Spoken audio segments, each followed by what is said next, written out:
자, 오늘은 기독교 경요 17번째 시간입니다. 오늘과 다음 주 2회에 거쳐서 교회에 관한 문제, 교회의 권세에 관한 문제입니다. 자, 종교개혁이라는 것 자체가 기존 교회의 권위, 기존 교회라면 이제 로마 카톨릭 교회죠. 로마 교회의 권위에 도전하는 것이었기 때문에 그것이 비록 의도했던 바는 아닙니다. 처음에 종교개혁자들은 분명히 교회에 대한 권위에 도전하겠다기보단 교회의 잘못된 부분, 특히 교리적으로 잘못된 부분에 대한 거를 시정을 하려다가 이제 일이 커진 거기 때문에 이 교회의 권위라는 문제에 있어서 딜레마에 빠지게 됩니다. 즉, 자신들은 기존의 권위에 대해서 공격하는 입장이었기 때문에 그것에 대한 공격을 하면 할수록 기존 교회의 반발이 있어서 그것으로부터 자신들을 변호해야 되는 상황이었고, 또 다른 한편으로는 더 급진적이고 더 과격한 사람들로부터의 공격. 그러니까 그 사람들은 일제의 권위를 인정하지 않으려고 하는 무정부주의적인 성향을 가지고 있는 좀 극단적인 세력, 이 둘 사이에 껴있는 상황이었거든요. 종교개혁자들, 우리가 알고 있는 종교개혁자들의 상황. 그렇기 때문에 이 종교개혁자들은 이 양측으로부터의 공격으로부터 자신들을 변호하기 위해서 이 교회의 권세에 대해서, 교회의 권위에 대한 논의를 아주 신중하게 다루고 있습니다. 그러면서 칼빈 선생님께서 칼빈 선생도 그렇지만 이제 루터도 그렇고 종교개혁자들은 이 교회의 권위라는 부분을 지난 시간에 살펴봤던 그리스도인의 자유라는 부분과 연결시켜서 설명합니다. 즉, 복음이라는 것은 그리스도께서 우리를 자유롭게 하시기 위해 하셔서 십자가와 또한 부활에서 이루신 그 구원의 성취의 궁극적인 목표가 자유라는 거죠. 갈라디아서 5장 1절에서 말씀하시듯이 그리스도께서 우리를 자유롭게 하려고 자유하셨으니 그러므로 굳건하게 서지 말고 다시는 종의 멍에를 매지 말라. 이 부분을 지난 시간에 살펴보았듯이 강조하죠. 그렇기 때문에 교회라는 것은 마땅히 그리스도께서 우리에게 주신 그 자유라는 것, 이 자유라는 것을 사람들이 이 땅에서 누릴 수 있도록 하는 것에 초점을 맞춰야 된다는 겁니다. 그렇기 때문에 이 양심이라는 문제를 들먹이면서 그리스도인의 자유를 억압을 해서는 안 된다라고 이야기를 하고 있습니다. 그러니까 기존의 권위를 주장하던 세력, 그러니까 예를 들어서 제세례파 같은 경우에는 극단적으로 인간의 양심을 강조하는 경향이 있습니다. 이런 거죠. 네가 그리스도인이라면, 네가 진정 거듭난 사람이라면 그렇게 살면 안 되지. 양심에 찔리지도 않냐? 라고 하면서 사람들을 말씀이라는 미명하에 이제 속박합니다. 그래서 말씀대로 산다고 하면서 그 말씀이 그에게 주는 그 자유를 누리지 못하고 그 말씀을 근거로 개인의 양심, 네가 양심이 있는 사람이라면, 너의 양심이 진정 거듭난 양심이라면 네가 양심대로 살아야지. 근데 네 양심이 너를 그렇게 살게 하냐? 이런 거예요. 예를 들어서 이게 보기엔 되게 그럴듯한 얘기인데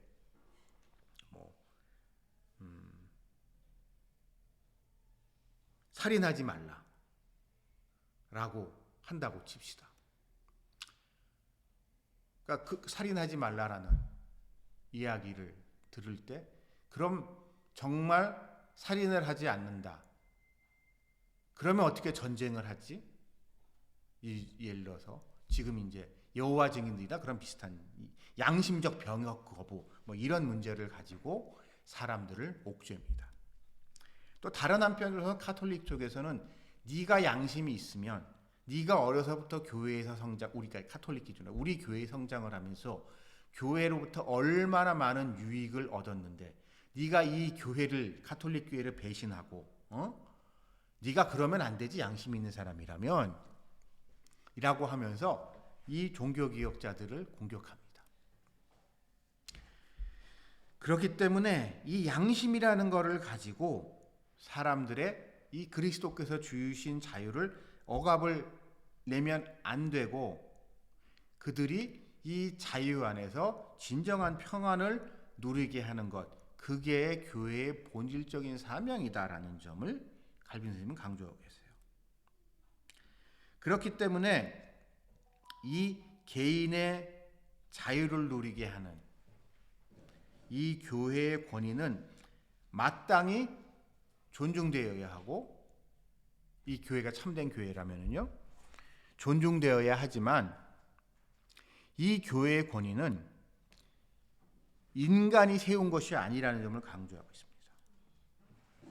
인간이 세운 것이 아니고 그리스도께서 친히 자신들의 일꾼을 세우시고 그들에게 하늘의 비밀, 하나님의 비밀을 맡기셔서 그들에게 주신 거죠. 친히 제자들에게. 그렇기 때문에 그리고 그 제자들을 사도로 나중에 세우셨고 그렇기 때문에 이 사도권의 계승이라는 부분에 대해서 이의를 제기하고 있습니다.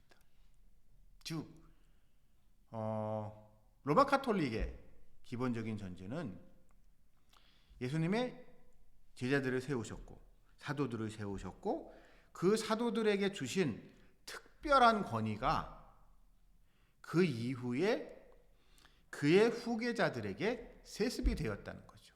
승계되었다는 거죠. 그러나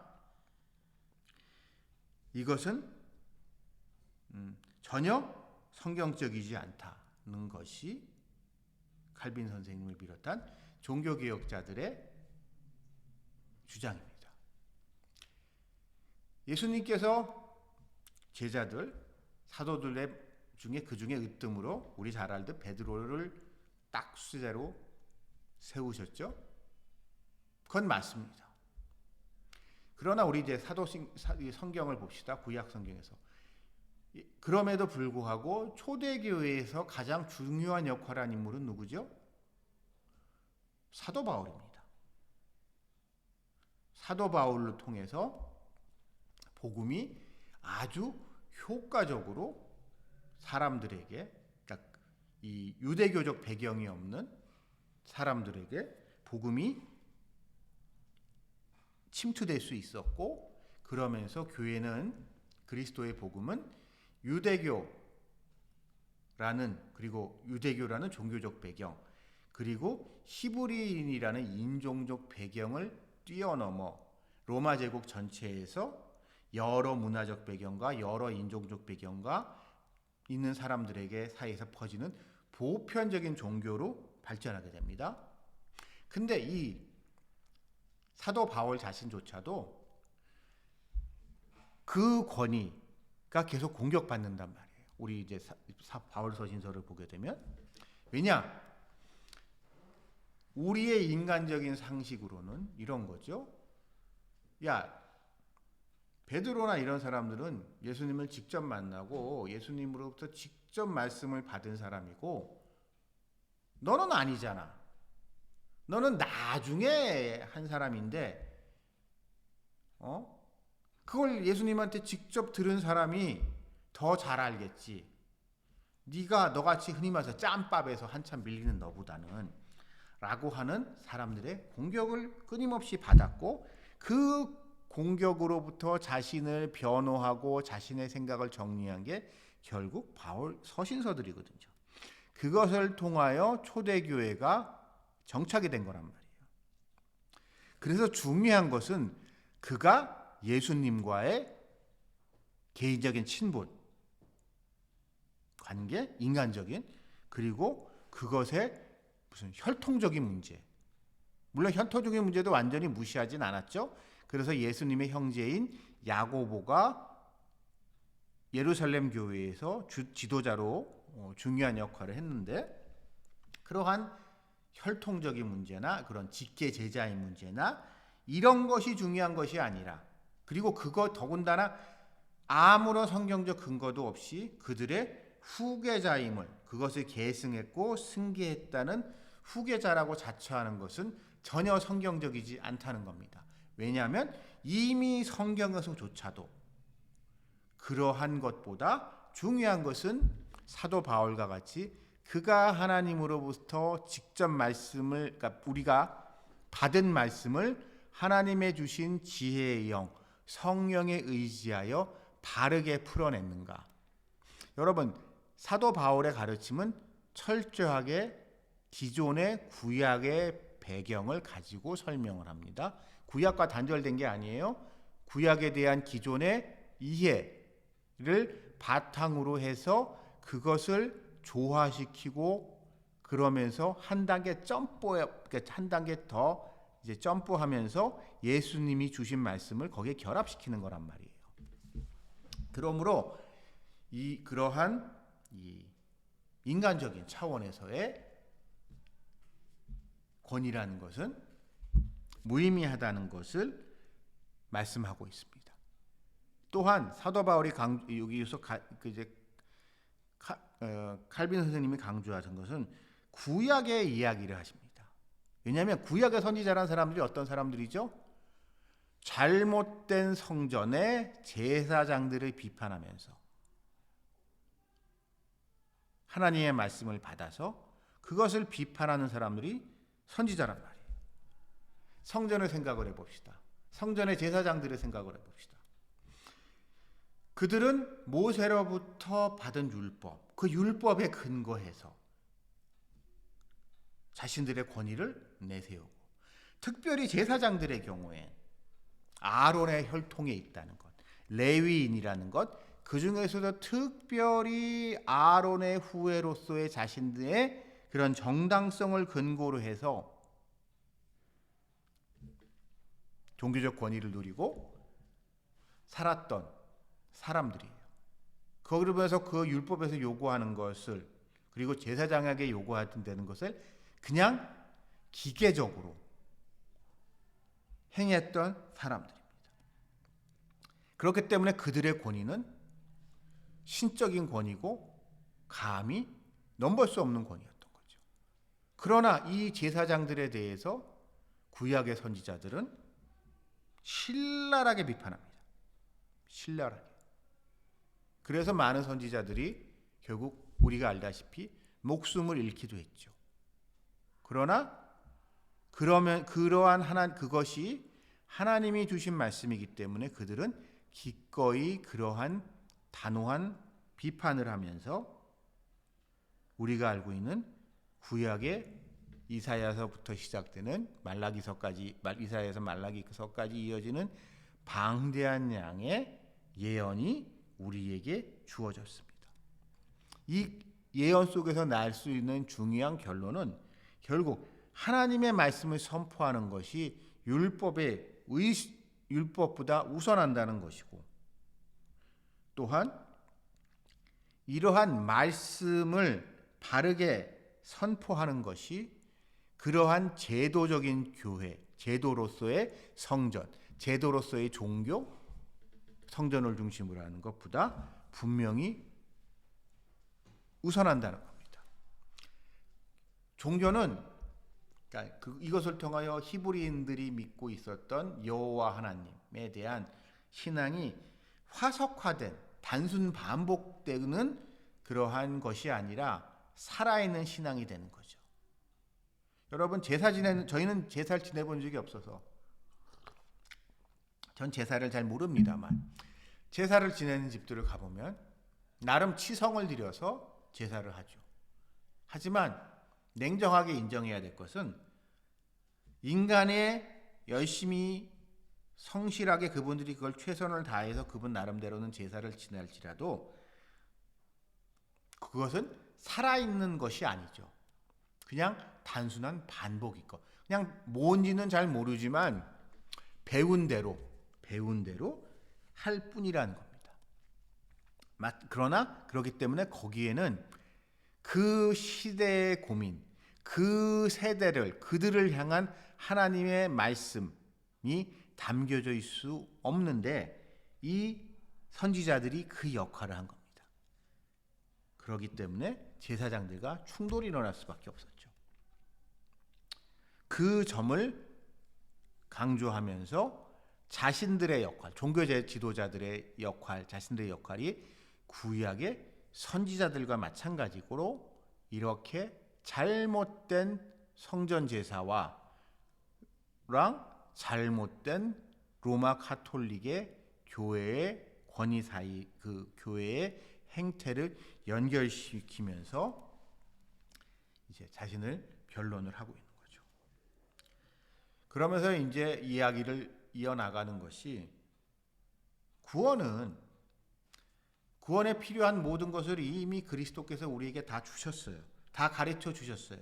그럴 수 있는 능력도 주셨고 거기에 필요한 모든 것을 우리에게 다 주셨는데 그럼에도 불구하고 현실적으로 우리는 이 땅을 살아가기 때문에 인간의 필요에 의해서 거기에 덧붙여지는 것이 있을 수밖에 없습니다.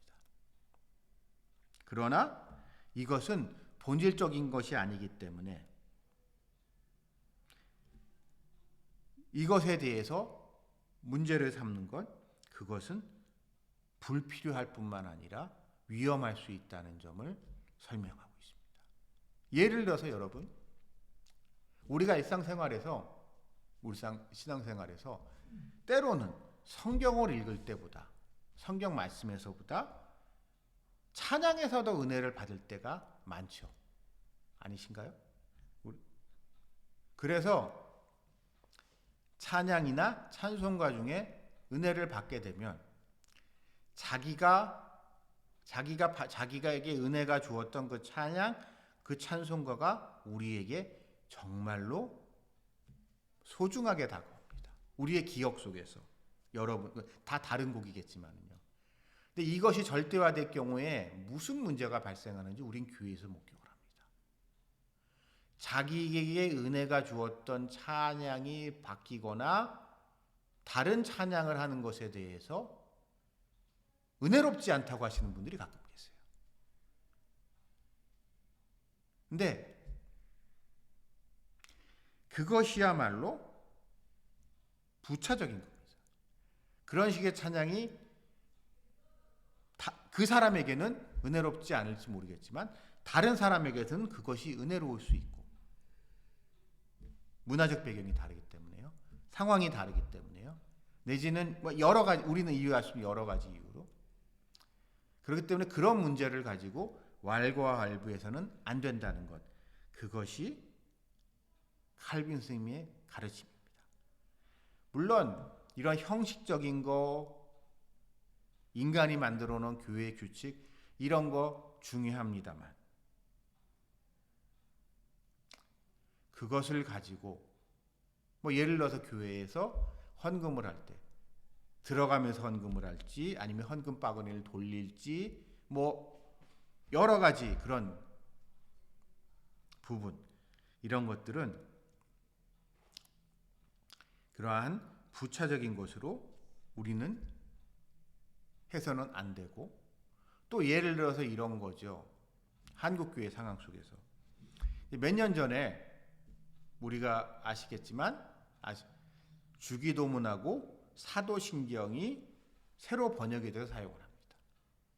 그래서 과거의 주기도문과 사도신경이 더 익숙한 분들이 많아요. 내용이 그리고 조금 이제 한국어로 번역하는 과정에서 말을 좀 다듬으면서 이제 이런저런 논란이 있었습니다.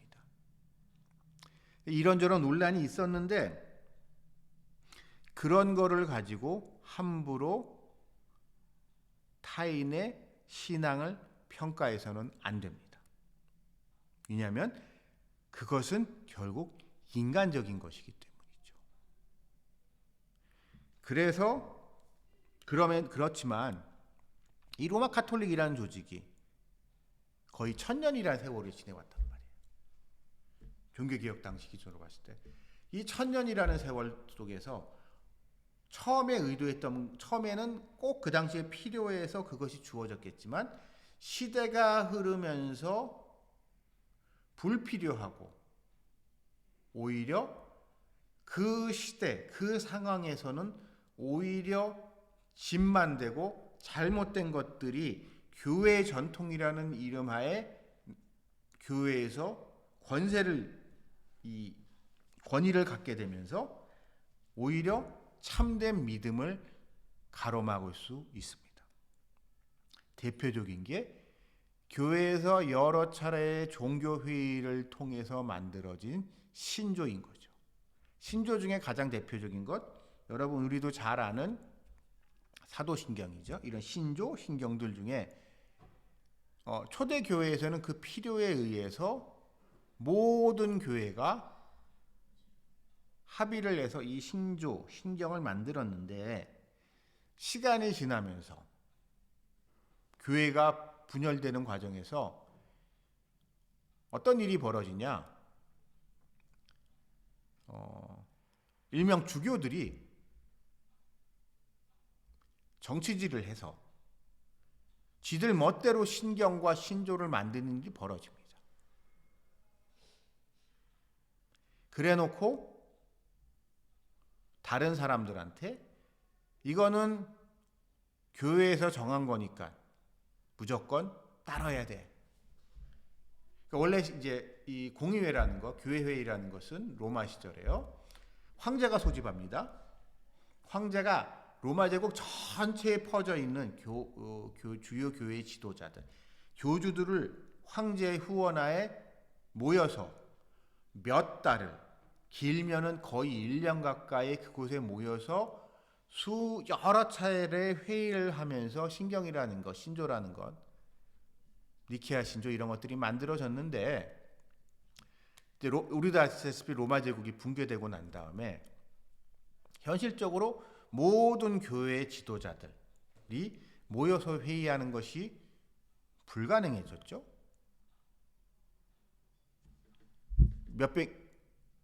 더군다나 로마 제국이 우리도 알다시피 동로마 제국, 서로마 제국으로 분열이 되고, 그러기 때문에 이 주요 교회 지도자들이 모이는 회의가 현실적으로 불가능했음에도 불구하고 특히 로마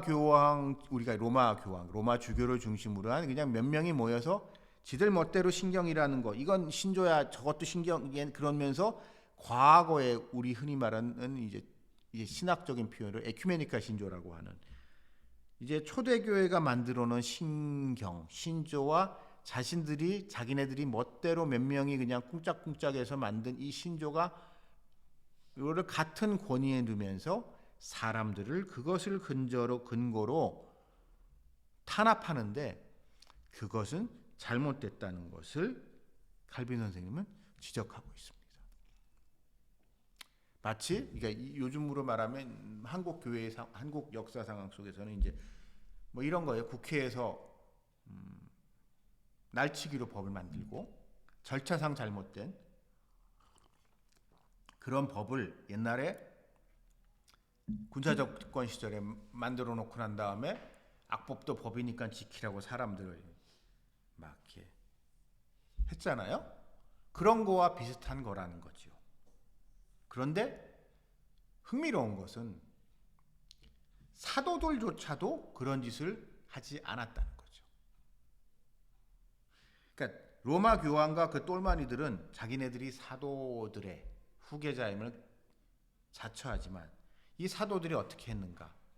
우리가 알고 있는 예루살렘 공의회, 1차 공의회라고 하는 예루살렘 공의회 때 주요 종교 지도자들이 다 그것에 모였고 거기서 하면서 대화를 나누면서 거기서 경론을 벌였지만 최종적으로